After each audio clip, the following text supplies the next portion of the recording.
Tools we're going to need. I don't think I'll need any more in this. Well, first off, jack up the car. I got to get underneath it. I need a torque wrench.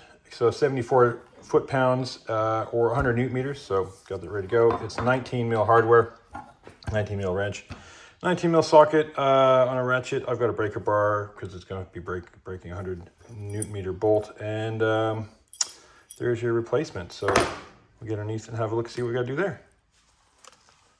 Underneath the car, that's the bolt there. It's one with a little bit of red line on it. So that one pointing up from that last alignment. And then the other side of that, I can't really show you, but there's a nut on the other side. So we'll just have to, now it's a bit tricky. There's a little rock stuck in my sway bar there. There we go, dig it out. A bit tricky kind of to get to because it is almost blocked by the sway bar, but we'll do our best to develop this brace. So the GT4 has this kind of dog bone brace behind the sway bar. Great upgrade, by the way, if you have a Boxster or Cayman that doesn't have it, because it's kind of triangulates the whole rear subframe. And there's another piece too we'll be putting on shortly that goes below off of 718, but great upgrade. Let's see what we can do to get in there and get it out. All right, took a little bit of back and forth because it's kind of tight in there, but we got it out, sort of. Well, I haven't got it past this yet, but it's a 19 on one end and on 18 on the other for the factory bolt, by the way. So if you're wondering why it's not coming out, that's with the smaller stuff, that's why. Yeah, we just got to get it over that sway bar reinforcing brace. And I have done this before because I put these toe arms on. How did I do that before? I think I unbolted the sway bar mounting brackets and just loosened them off, and that just kind of allowed enough room to get it out. I think that's what I did. But yeah, we'll just back those off in a sec, I think, because I can't almost get it out. Oh yeah, there we go. There we go. You know, let's undo it. Got it out. Okay, so that's out there. Take out the eccentric thingy. There's a washer on the other side.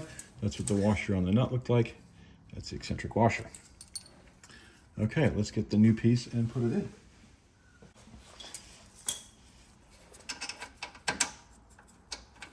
So these washers, see that? They have a chamfered edge on them.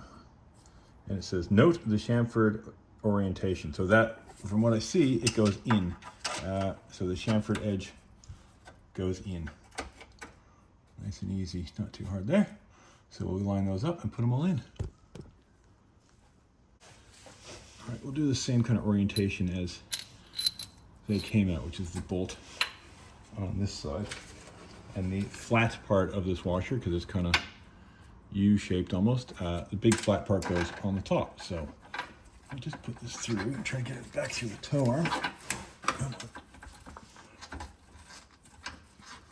That should be right there. There it goes.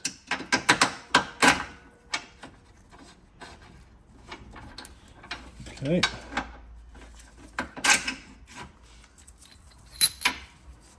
Put the washer in place. And then the bolt.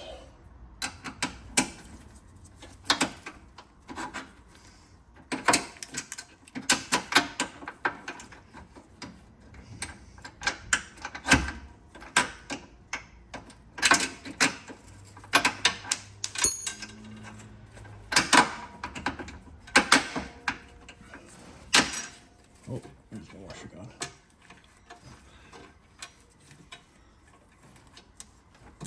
Oh, shit.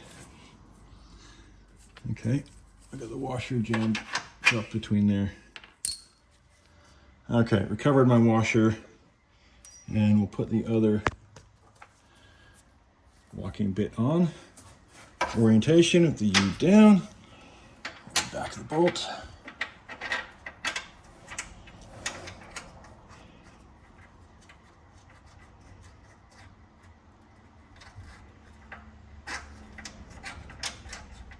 I don't really think that one matters because it doesn't really lock into anything.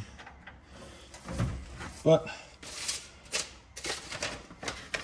according to the instructions, so we'll match it up. Okay, the washer we just dropped, we'll put on the back.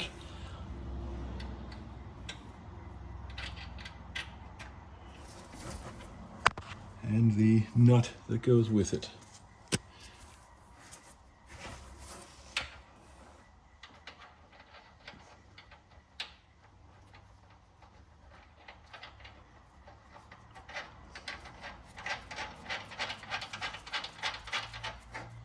Okay, there we go, it's all spinning. So now we gotta tighten it up, and then torque it down to the specified 74 pounds-foot or 100 newton meters. Easy, pretty easy job. And then we gotta go get an alignment because the toe's gonna be way off in the back.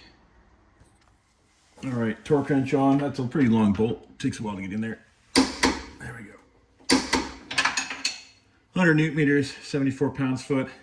That's the rear Tarett toe bolt installed. Now it's time for an alignment.